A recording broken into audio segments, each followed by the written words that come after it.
Line again, thanks for watching. We are in Israel 101, class 19. Yay! We are about 3 months and 3 days out from leaving for Israel now. Those of you that are watching, this will be a class that we've never done before. We had a couple of them like this now. As you know, we've gone through everything from preparation to go to Israel to our first day, second day, all the way through the 17th day. We've looked at topography, geography, culture, religions.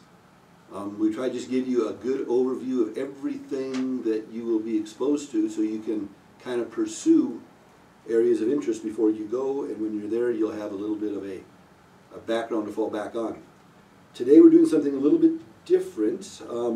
We went to Israel 3 years ago, and a couple of ladies, Sandy and Brigitte, when they came back, started taking Hebrew classes here in Albuquerque. They've been taking them for a while now, and they're both pretty much fluent in Hebrew. I'm just playing, they're not fluent. But they're pretty good. They understand a lot of the Hebrew. They can kind of read the Hebrew, they can speak the Hebrew a little bit. And today, Sandy's going to come up and just kind of share a little bit, some basics on the Hebrew language, so maybe, just maybe, we'll be able to have a little bit of an understanding when we get there. There'll be certain phrases we're going to kind of practice, I hope, so we can kind of learn some of the basic phrases, and we'll be able to get a little bit of exposure what the Hebrew language is like. Let's pray and we'll get started. So Heavenly Father, thank you again just for time to get together. We ask God as we just kind of get this exposure now to the Hebrew language, God, that it would be something that would just settle in on us, that we would be able to recognize a few words here and there, and just enhance our trip even that much more. I thank you for Sandy's willingness to share this, to come up in front of all these people on the internet. I pray you bless her in Jesus' name. Amen. We've been checking our hits now. It's been right around 500 people on the internet now. So come on and enjoy. Come on. I'm so playing. There's 3. Sorry. Hello, everybody. My name is Sandy. And just as an introduction, the way to say hello in Hebrew is shalom. It's also the way you say goodbye. So, a typical greeting in Hebrew would be shalom, ma shlomcha. That means how are you? The person would answer, and then they would ask you how you are, and you would say tov, toda. That means good and thank you. So, what I want to do today is just introduce you to a little bit, just a few words that you will be able to learn easily and you'll be able to use easily. They won't be long, strung out sentences. You won't need to understand masculine versus feminine or past, present, future, whatever. You can just, this is the sort of words, the kind of words where if someone were to drop something and you were to pick it up and hand it to them, they would say something to you, saying thank you, and you would understand how to say you're welcome, right? So it's just very casual, very brief words to help you feel like you're part of the culture. And also, when you're sort of a stranger in a strange land, it's amazing how the Israeli faces will change when you try to use their language. They love it. They really think it's awesome. Either that or they're secretly laughing. But I tend to think that they really appreciate that you value their language and their culture enough to even just say thank you in their language. So, now the Israeli people are sort of, from what I have understood, they're a little bit of a dichotomy. They're very, very friendly, but they're also very, very cautious. And their history sort of dictates that they're cautious. All of the events at Masada and other events throughout their history have taught them, and they have retaught and retaught generation upon generation to be very wary and very careful, and not necessarily skeptical in a negative way, but just careful with anyone who were to walk up and just start talking to them. So given that you will only be able to say a few words and then you'll be right back into English and it'll be okay, but just realize that if some of the Israelis that you speak with on the street, not the vendors and the food vendors and things like that, but regular people on the street, if you happen to say something to them, if they look at you strange, it would be the same way that you would look at somebody if somebody you didn't know started talking to you. So but they're very, very friendly. I was never treated rudely or anything like that. So just be aware that while they are excited to hear you speak in their language, if they seem a little off guard, allow them the opportunity to realize that you're just trying to give them some honor and recognize their culture a little bit. So the handouts that I gave you, there's a lot on there, but I think the most important words to learn are things like hello, shalom. So everybody say shalom. Shalom. Very good. I'm trusting that the people on the internet are also saying it with me. Yes and no. The way that you say yes is Ken, like the name Ken. So go ahead. Ken. Okay. And the way you say no is lo. No. Very good. Okay, so already you can say hello to somebody, and if they offer you something, you can say lo. Or if they start escorting you into a back room, you can say lo lo lo lo lo lo. Right? So already you've learned a lot. Okay. Let's see. Two more really important words are please and thank you. Now, please is, if you look on this sheet, I think I have. It's on the right side under hello and goodbye.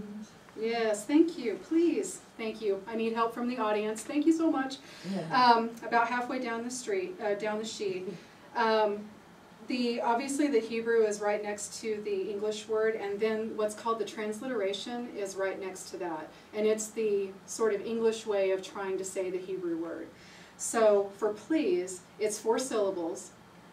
So it's be, va, ka, sha. See? So let's say it together slowly, all 4 syllables. Be, va, ka, sha. Okay, now, if you want to get fancy, you can say it very quickly. Bevakasha. Bevakasha. Very good, very good. So, if you can learn please, you're well on your way to being a very gracious visitor into Israel.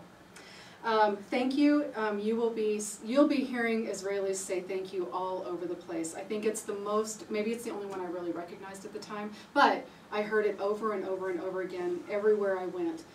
So the way that you say thank you is toda. Toda. Toda. Very good, very good. So now if you're on the beach in Tel Aviv and a ball comes through and lands at your feet, you can pick it up and hand it to somebody, and they're going to say toda. They're going to say toda. That's right. They're going to say toda. Right. Okay. And and if you are in a restaurant and they ask you if you'd like something to drink, you would say, Ken bevakasha. Yes, please. Right? So you can take these words and you can put them together and make very small phrases just to help you feel a little bit more at home while you're there. Say again? Just to be polite. Just to be polite, that's right. Okay, so those are the main words. Hello and goodbye, please, thank you, yes and no.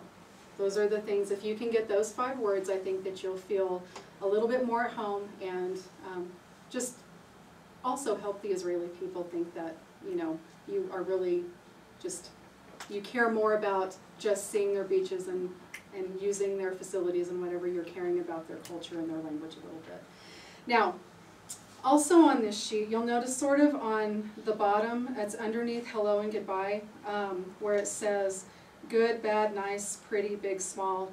All of these things, to me, if I were an Israeli, I think it would be, well, even as an American, if I see somebody who is, or if I hear a different language, and right out of the midst of it, I see them looking at something and they say pretty, then I already know, wow, they're learning English, they're starting to figure out where they are. And this word pretty, I just think is such a beautiful word. I know it's a little ironic. But anyway, the way that you say pretty is yafeh.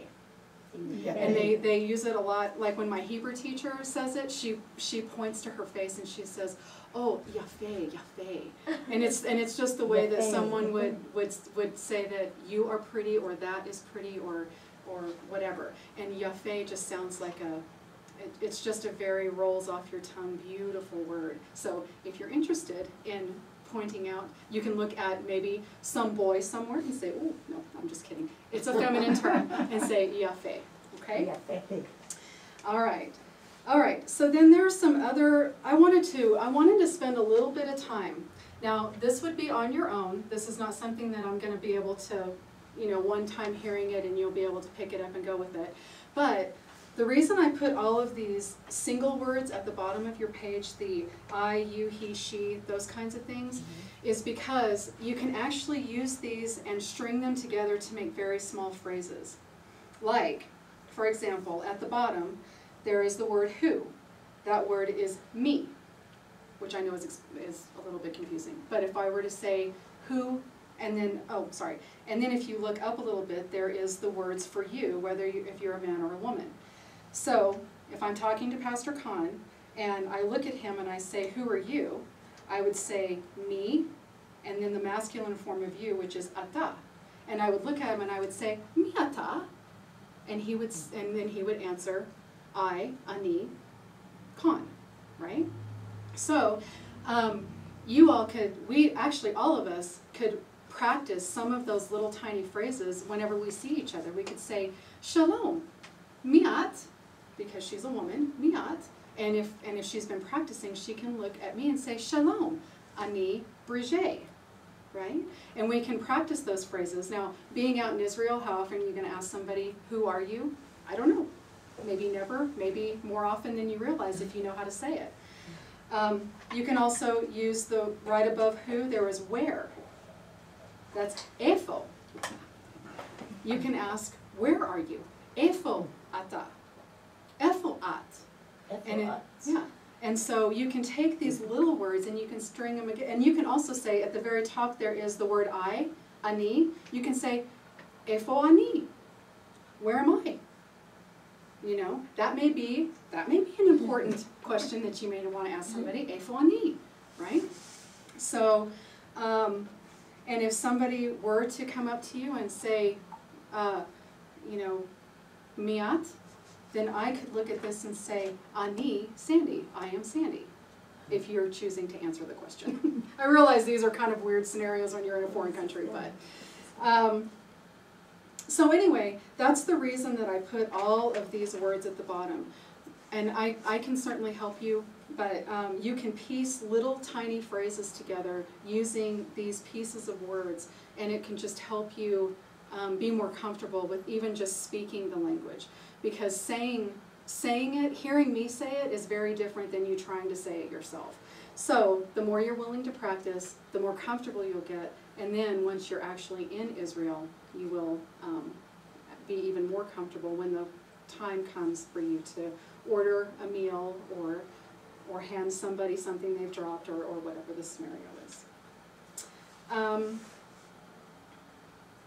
Let's see.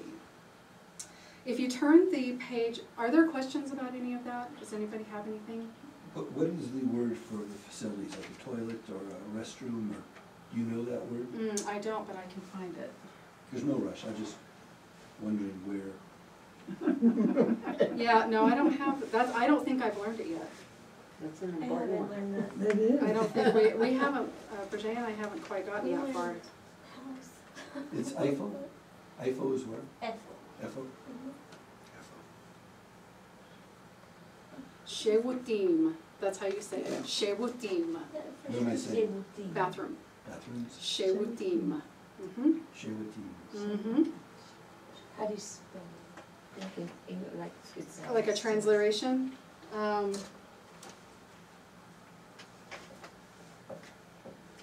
Shevutim.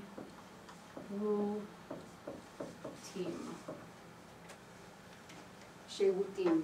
When you looked it up, was it spelled T-I-M by any chance? Mhm. That's their plural, correct? Mhm. So bathrooms. Mhm. Yeah, they actually call it singular, but it does have a plural ending. Mhm. What are the marks when they're written with the, it looks like an accent mark or something? Like, for example, the see you soon has a couple of those. Oh, you mean like next to the word that means okay or fine? Beseder? No, Is that where what it you mean? says see you soon, there's like a couple of, when you read the Hebrew Oh. word. It is, yeah, it's almost like an apostrophe. There is no vowel that is really in between those two consonants. And so they don't want you to say la heat or li heat. They want you to say leet. And So it blends. yeah, it's a way for us to not insert our own. We really want a lot of vowels, and they don't use as many as we do. So so they just want you to make it one solid word, litrot. Anything else right now? Okay. On the back, I wanted everyone, this is such a cool thing. It's either at the top or the bottom of your sheet, where depending on how it would fit in, it's labeled time. On the back of the sheet, it's giving you the different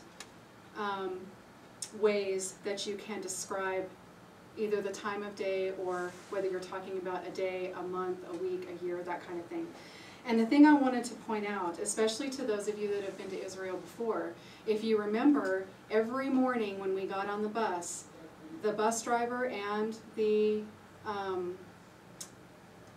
tour guide both would look at us and say, Boker Tov. And everybody just started saying it back to him, Boker Tov, or Boker or whatever. We just, they taught us what to say back. If you look on this, the third word from the bottom of that time section, it's the word for morning. Boker means morning. And then, if you look back on the other side, and you see the word, you see where it says very good, and it says tov miod. That first word, tov, means good. So whenever the bus driver was talking to us, he would say boker tov. That means morning good. And to us, that's good morning. For those of you who speak a Romance language like Spanish or French or something like that, many times the adjective follows the noun. They'll say morning good. And so to the English-only speaker, that seems very strange, but to the Spanish speaker or other Romance language speaker, maybe even other languages, that's very normal. So we're actually sort of out of category with that as far as English is concerned. So whenever they look at us, or whenever they greet us in the morning, they're saying, morning good. Good morning to you, right? So that's an excellent phrase for everyone to at least be familiar hearing, even if you're not familiar saying it. Boker tov. And then the other thing I wanted to point out is the word above that, the word for year, is shana. One of the things that is so interesting about Hebrew is all of the words in the Hebrew language are formed from an essential root word, okay? And from that root word, they build out, and so in many cases, there are, you could call them families if you wanted to, families of words with the same root that all have similar meanings.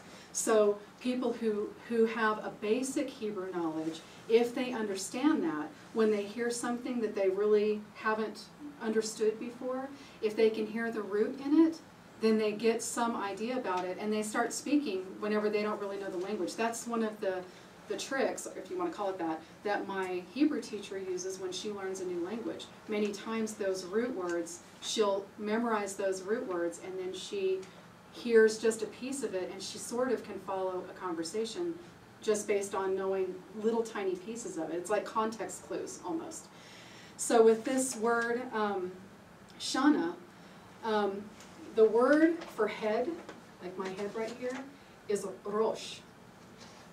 Okay, so this is my rosh, my yafeh rosh. No, I'm just kidding. So no, this is my rosh. Now, this word shana, if you put rosh and shana together, you get a word that's very familiar to most Americans, Rosh Hashanah, right? It's so cool because the meaning of that word is actually Rosh, which is head of the year, Hashanah, Rosh Hashanah. So that's their head of the year or their new year. So it's very interesting once you get into the language. Their words actually mean something. It's not just a memorization. It's actual true meaning, and it helps their children and other people learn their language a little better. One of the other things I wanted to talk about with root words, this is so cool, is this root word, this word shalom. Shalom means peace. They use it as a greeting to say hello and goodbye, but it actually means peace. And it's very interesting because there's a common greeting, and it's actually on your sheet. It's how are you? It's about a third of the way down on the right side of the front page. If you are speaking to a man, you would say Ma shlomcha. That CH means that guttural noise. That if you see a transliteration with CH in it, it means to do the that is so famous to the Hebrew language. So if you were to say hello to a man, you would say Ma shlomcha, and to a woman, Ma shlomech. Okay? Now, stuck in the middle of that phrase is this shalom, just like you see in shalom, right? This literally means, what is your peace? When you're asking somebody, when you say Ma shlomcha to a man, you're saying, what is your peace? Meaning, how are you? How are things going for you? Is everything good, right? Same thing that we say, how you doing, right? And so this peace is built into the phrase to say, how are you? There's a couple of other ones here that I thought I wrote down. Oh, I know one of them. The word Jerusalem. It means the city of peace. And when you hear it in Hebrew, Yerushalayim, shalosh is thrown in there. This word for shalom and this word for peace. So hello and goodbye means peace. Jerusalem is the city of peace. And when you ask somebody how they're doing, it's how is your peace? And this word shalom, this root word, is built into all of those words. And so that's one of the sort of lines that you can run through there. So anytime you're listening to anything in Hebrew, if you hear shalom, there's some sort of peace, something good, a greeting, or someone who's wishing you well, or just a general positive thing. All right. The rest of this on here is just purely informational. I went ahead and put the alphabet there at the top so you could look at it and see what the letters look like. They have, one thing I wanted to point out, if you look 3 rows down and starting, I guess starting like an English reader, if you start from the left and go right, you come to this letter called the final noon, and right next to it is the noon. Those 2 letters both are the letter N. It's interesting, they have special letters for whenever N is at the end of a word. So that's what part of what makes the language confusing. You can have something, you can say, have a word that has N in the middle of it, and they use that noon. It kind of looks like a half square. But if it's at the end of the word, it looks like a long line. So anyway, the alphabet is interesting. You can look at it, and you'll see a couple of finals in front of letters. That just means whenever it's the letter at the end of a word, it looks different than it does in the middle of the word. I also put some numbers in here so that, I don't know if you could, the numbers 1 to 10 are probably the most significant for bartering. If you were to be in the Arab market, you could throw a Hebrew number in there from time to time if you wanted to. If you're feeling confident, probably throw the Arab guy off a little bit. Yeah. You might throw him off enough to do some extra good bartering. But I just threw those in there so that you could have an idea. Just be careful not to say like 50 or something. Right. Exactly. And they are all related. It's true, they're all related. How do So, you say 6? 6 is shesh. It's not sheesh, sheesh. No, it's not sheesh, it's shesh. That's a good question, shesh. Yes.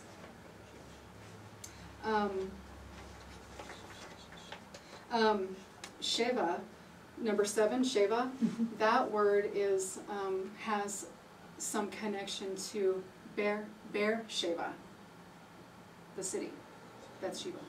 So, so Sheva, Beer Sheva. Anyway. Beer means well. Mhm. It's that city of 7 wells. City of 7 Wells. You got it. The colors I threw on there just for fun. One of the things that the Israeli culture values very highly is their flag. And their flag is white and blue. And so many times in songs and things like that, you'll hear about the flag of white and blue, and you'll hear these you'll hear these words kachol and lavan. Anyway, so I just threw those in there so that you could see what the different colors were. For the same reason I put the numbers in there, it's just as an exposure, just so that you can sort of see what they look like. If you'd like me to say them, I can say them, so you can hear what they sound like. But it's really just your own information. The things that I think are important for you to learn are just the basics. Hello and goodbye, yes and no, and all the pleasantries. How are you? Please, thank you. Yafe, yes, yafe. Yes, because you could say at yafe, and that means you are beautiful. At yafe, you beautiful. There's no R in it, but you know they don't have a word for R. Shevutim was back then? What was back then? Shevutim. Shevutim. I have to look. It's new for me too. Sandy, you wrote shalom on the board up there. Mm-hmm. Can you go through that from the alphabet and show how that says shalom for us, from right to left? Sure, sure.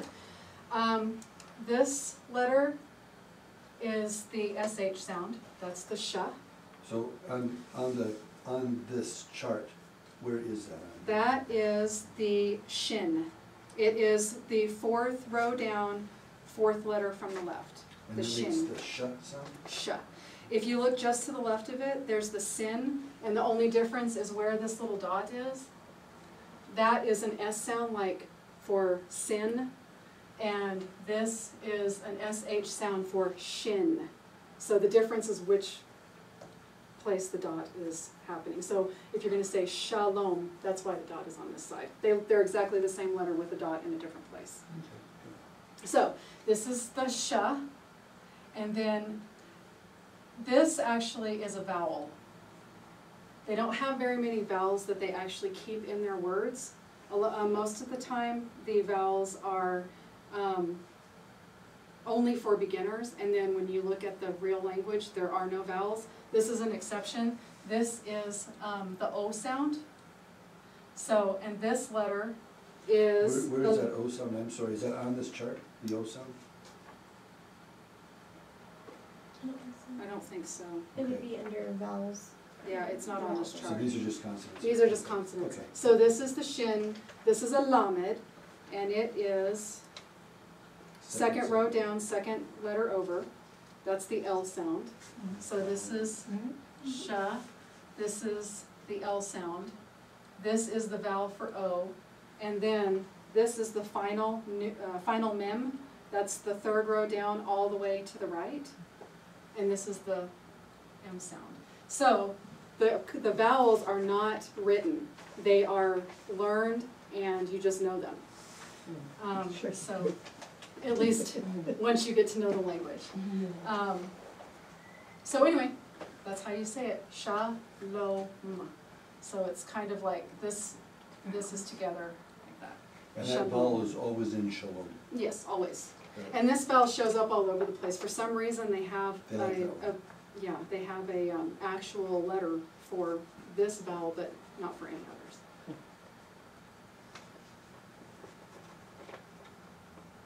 I think I'd stand back and let somebody else do the talking. Okay. Hang on to Sandy's hand. Right. The days of the week up at the top, on the back again, on the time, in the time section, the very first word is yom. So when you're looking at the days of the week, each one of them begins with the word yom. It just means day. So day 1, day 2, day 3. until you get down to Saturday, which is Shabbat, and that's their day of rest. So, but they still say Yom Shabbat. We say Shabbat, but And on Shabbat, Properly. people will greet you with Shabbat Shalom. yes, and on Shabbat, people will greet you with Shabbat Shalom, which means rest and peace to you. I'm sorry, Sandy, I misunderstood. Day 1, day 2, day 3? Yes. Rishon. Mm-hmm. So Rishon is 1? Well, it means first. There's a difference between saying the number one and first. So it's So day 1. the number one is Achat, but the first of the week is Rishon.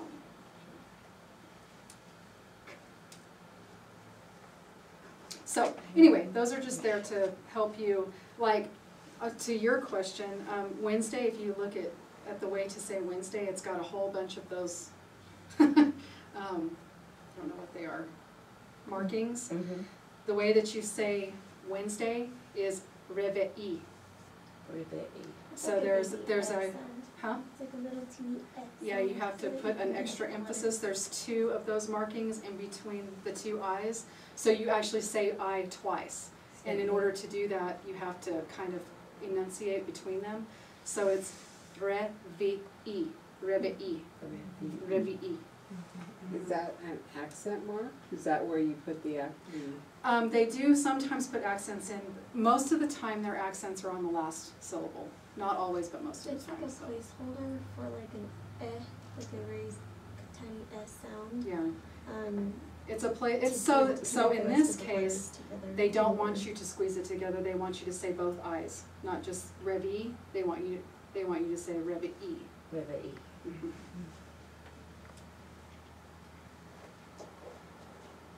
And I actually, to tell you the truth, I don't know how universal those transliteration markings are. In the books that we use, they're all the same. But it could be that if you were to look things up on the internet, they may show it slightly differently. But these are the transliterations that we've been given. So I imagine it's similar, even if it's not They're- exactly the They're same. pretty similar. I think they're from what probably I've seen. similar. Okay. One of the other things, 2 more phrases that you may want to know. If you were to greet, if I were to greet you and ask you how you're doing, you would say either I'm fine or I'm good, or you might say I'm very good. If you were to say, I'm fine, I'm good, about 3 words down, it says okay and fine, and right next to it says beseder. Beseder.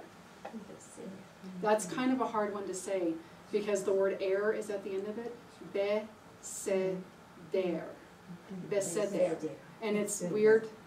If you try to say it, your tongue is not going to want to at the end. Beseder. Beseder. Beseder. And yes. And then, if you want to be easy and not say beseder, you can say tov. Or you can say tov miod. Miod means very. Tov miod. Okay. So, anyway, all of those expressions, you can work on them, and the more you practice it with one another, the easier it will become. And you'll surprise yourself with what falls out of your mouth if you practice it. Just out of instinct, after a while, it'll just fall right out. Just like you know the language. And then they'll start talking to you in Hebrew. So, And anyway. you say lo. Lo. That's right. That's when you start doing that. No. Lo. All right. So that is pretty much it. I wanted to give you some. Are there any questions? Does anybody have anything on here that they'd like to hear how to say? Is there anything like that that I can try to help you with? How do you say wife? This is my wife. Oh, Nobody's married. I have to look up wife. I don't know that term, but I know how to say the rest of it.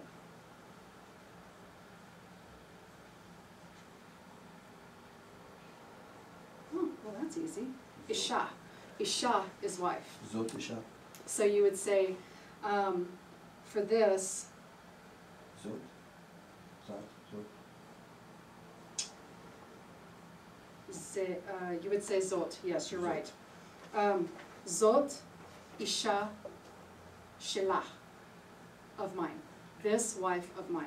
My understanding, you know this, but my understanding is either wife, woman, I think this woman is Ish, is that right? From Genesis 1, I think he called her, this is woman. When Adam called, was it Ish? It seems to me it was Ish, I think. I don't know. Can you look up Ish just in Hebrew? Isha. Can you do that? Yeah, woman is, actually woman is Isha, and so is wife. So Isha is wife and woman both. I'm Isha. just making sure, because I can't see both of them at the same time. Yeah, wife and woman are both Isha. So that's from Adam, Mhm. Isha, woman. Mhm. Isha. Isha. Zot Isha. So, Zot Isha Shelach, Shalaz, of mine. mine. So, this is, I mean, it could be anybody's wife, but it's mine. Yeah. Zot Isha Shelach. Shalach, Shelach. Shalach. Shelach.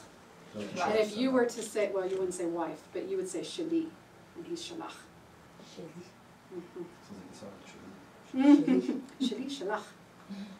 Let's see if husband is that easy. Zot Isha. Zot Isha. That's gonna be Baal. Baal. Baal. Husband? Baal. So Baal. you would say Ze Ze. Baal Sheli. She. Baal. She. Ze Ze. Baal Baal. Sheli. She. Ze Baal Sheli. So now you guys can, I mean, pretty sweet. it is sweet. And it's so sweet that figures that's what you would ask. That's sweet. Anything else? There's some, since we got onto this and that, Ze and Zot, there's also here and there. For here, the word is po. And for there, the word is, the word is shem. So, if you asked me, where is my phone? I would say, it's here, and I would say, Zepo. And then, if you said, well, where is my phone? I would say, it's there, Zesham. Zepo, Zesham. So you can take these little tiny words and make teeny phrases. And How You'll- would you say ice? Bavakasha is please, but how do you say ice? Because many times you don't get ice. And if you want ice. Yeah, you're totally asking me words I don't know. Let's see. I may have learned ice, I but don't remember ice. I think that's the one. Here we go.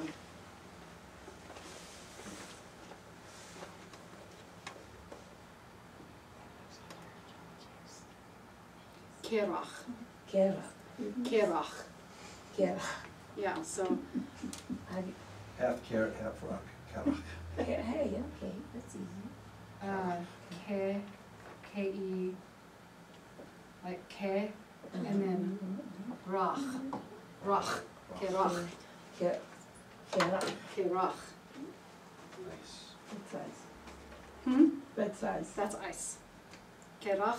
Kerach bevakasha. Yeah, you're choosing hard words. We'll have to work. We'll work together. Yay. You know, before we get gone too far, I did want to give you guys, you'll notice that I'm listening to how to say the words. There is an app, if you're willing to use apps on your smartphone, there's an app called Word Power.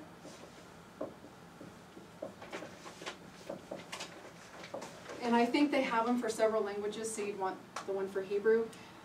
There is a version that is free that has limited words that you can, but they're basic. And so you can download that and you'll actually be able to hear how they have the word in Hebrew, they have the transliteration, like this is a transliteration. So they have the word in Hebrew, the transliteration, and then you can also hit the little speaker that's on there and you can hear them say it. So it's probably It's the only app I've found that actually does that. There is a translation app where you can put in phrases, like English phrases, and they'll give them to you in Hebrew, but they don't give you a transliteration or, and they don't say it for you. So you have to be able to read Hebrew in order to use it that direction. There are also, there's also one called Translate that is, I'm sorry, it's not called Translate, it's called something else. Pronunciator. That is actually through the Albuquerque Public Library, and they have a whole bunch of free languages. You can do Bulgarian, you can do Hebrew, you can do French, you can do all kinds of languages, and it's all free. You just have to sign, I'm sorry? Which app is that? It's called the Pronunciator, and it's actually through Albuquerque Public Library. There's a website. So also- you have to sign up, but it's free. I mean, you have to create an account so you can use it, but then it's free. And then also the public libraries will have Pimsleur CDs, which are similar to, what's the standard? Rosetta Stone. Rosetta Stones. And they're just a little bit, if you were to buy them, they're less expensive. But I know for sure the Albuquerque Public Library has Pimsleur Hebrew because I checked it out. So. There's a website called Duolingo. and Oh, you yeah, can that's right, learn Duolingo, that's right. Languages for free. They don't have Hebrew ready yet, but they have other There's languages. also this website, Hebrew is not ready yet, but it's in the works. They have other languages though. And this is more to help you learn the language. This will help you learn the language, but only word by word. It's sort of like me giving you this piece of paper and then you get to kind of put it together. That's what this one does. This one is actually trying to teach you the language. So once they have that app out, I assume it'll be pretty good. There are also apps, if you're really excited about Hebrew, there are apps where you can listen to Israeli radio. They have the Israeli Defense Force has their own radio station, as well as just like any other, they have music and talk radio and all kinds of stuff. And you can, if you practice some of these things, especially if you get there right at the beginning, if you catch a radio program right at the beginning, you'll hear all the words you know. Hi, how are you? I'm great. You'll hear all that, and so it's really fun. Because you understand it for about 10 seconds, and then it kind of goes south from there. There are also a couple of other apps that are not necessarily language specific. They have an app called Israeli Money, and Israel Money, not Israeli, Israel Money. And that app, you can put in dollar amounts like $100 equals this many sheklim, that kind of thing. So that's fun. So anyway, there's lots of apps that can, that you can download that are free, that could help you. So that is pretty much it, unless you have questions. Thank you, Sandy. That was like stinking awesome. Very good. Thank you very much. You're welcome. So that's Sandy. She been studying that for a while. Very good. Thank you. One thing I came across, and I'm assuming it's still somewhat true, when we look at Jerusalem on a map, and if we just take the Sea of Galilee and go down to the Dead Sea, put the Mediterranean Sea over here, if this is Jerusalem, an interesting, I don't call it a phenomenon, it's just interesting. This always messes me up when I think that I always say they write backwards, when in fact they write the correct way. We're the ones that write backwards. This is how God set it up, is my understanding. So we've got it backwards, but it's interesting that the countries to the east of Israel, they write backwards for the most part. And the nations to the west of Israel, they write this way. So Oh, so they that all all the write letters toward- flow towards Israel, Oh, it's, which is something interesting. It's just an interesting little thing that's out there, and I just found that interesting. But that's all. So I don't know how true that is. I've never been able to check it out because I don't speak those languages. But it'd be interesting to see. Arabic is right to left, is my understanding. Is that right? So that's all that way. And I don't know the Far East, if Japanese, Chinese, I don't know. I I don't know. think Chinese. I don't know. But it was an interesting thing I read a long time ago, and just like, whoa, that's kind of cool. But anyway, something just to throw out there. But thank you very much, Sandy. So if you're on the trip with us, and you have a question, Bridget knows it too, so either one. Figure Just out. go for it. No pressure, but we got this. We're good to go. So thank you guys, and that's what we'll do. I talked with Israel, our contact over there, as well as here in the States now, and we are going to be flying through JFK.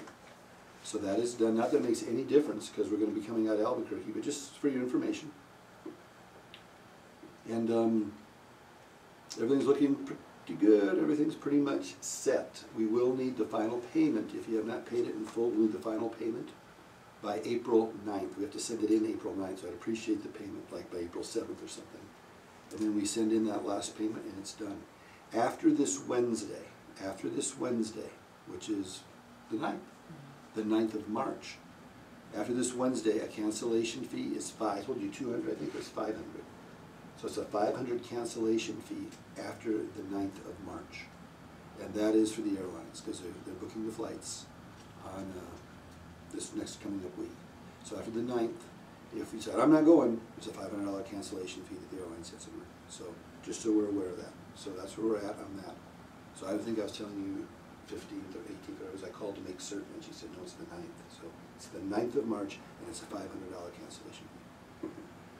So we've got that, and everything else is looking pretty good. Pretty good. Linda let me know that she contacted Libra Luggage, and they're still working on setting her time.